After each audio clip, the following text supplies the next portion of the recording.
Okay. Hi, what's up? Today we are going to talk about the duck reproductive system. Please like and subscribe. Let's go. Yeah, like and subscribe. Okay, go. Start. Click notification bell icon.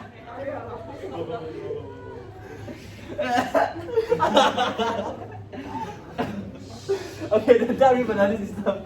The reproductive system of the duck is heterosexual and requires both a female and a male to contribute half of the genetic constitution of the offspring. Yes, you can enjoy the videos. Yeah, okay, if we go to the slides and enjoy the photos later. Okay, so reproductive system of the male duck contains the testes. The sperm is produced, and then meiosis is the process of cell division which produces a sperm. And the sperm carry half of the total chromosomes required to produce an embryo. The mother possesses another half. And in the duck, the testes contain seminiferous tubules and seminal vesicles open into the vas deferens near the terminal end. And then the sperm is emptied into a epididymis and then carried by the vas deferens to the cocca. A common cavity at the end of the digestive tract for the release of both excretory and genital products. So basically, it's like human male reproduction. And the duck has a single intern organ called a phallus.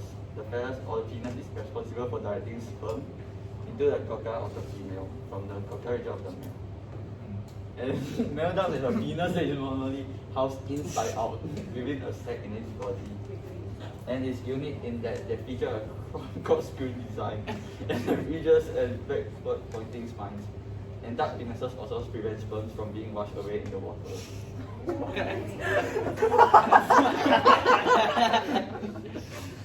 Yeah. Okay, in the female duck's reproductive system, the ovary consists of a mass of yellowish rounded objects called follicles, each containing an ovum or yolk. There are many such follicles, but only a small number in comparison will ever reach maturity to produce an egg.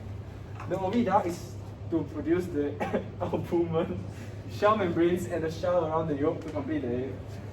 Female duck have a long and twisted vagina that features a number of spirals and dead-end pockets. This is my okay. Welcome to the most exciting part of our presentation. So, during sexual intercourse, the male and the female lines up the penis and the vagina, and the penis is ejected from the sac and reaches a full length of approximately 20 centimeters, which is longer than the duck itself. Okay, so you can imagine that. We need to have a ruler for comparison. Okay, never mind. Okay, and this process takes approximately 1/3 of a second. So you can imagine the drilling. Okay. Okay, then females make their oviduct receptive to intercourse by holding their body level and lifting their tail feathers.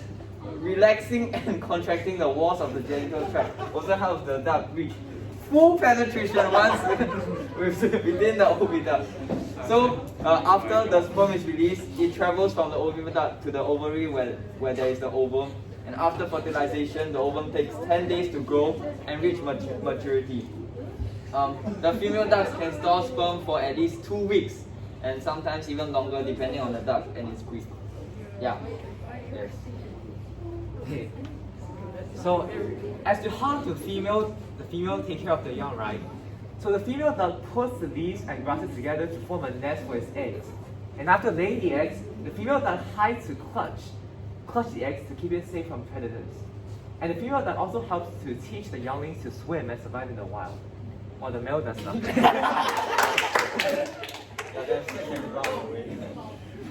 Oh yeah, not so exciting part. Okay. Here are the similarities and differences between plants and duck. So these are our comparison criteria. Do they need mates to reproduce? Not necessarily. In fact, plants can reproduce through asexual means such as ferns, reproduce by spores. Other plants such as onions can use bulbs, and other plants such as mangoes can reproduce through grafting, which is basically a vegetative population where, us humans just bring a part of the plant and just put it and let it grow by itself. Yeah. And the pollen of anther of a flower can also land on the stigma of the same flower, which is self-pollination. But for ducks, they are heterosexual and they need a mate, as each individual duck has only one gender, unlike flowers, which can have both male and female parts in the same flower. Okay, how do they find mates? Plants don't find mates, okay? They cannot move around. But they are able to pollinate through abiotic and biotic means. For example, wind carries pollen from anther to stigma of a flower, the spray and pray method.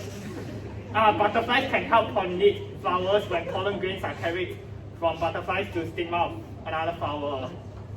Whereas ducks, right? How do they find mates? Well, during winter, a group of males may perform a ritual for the female.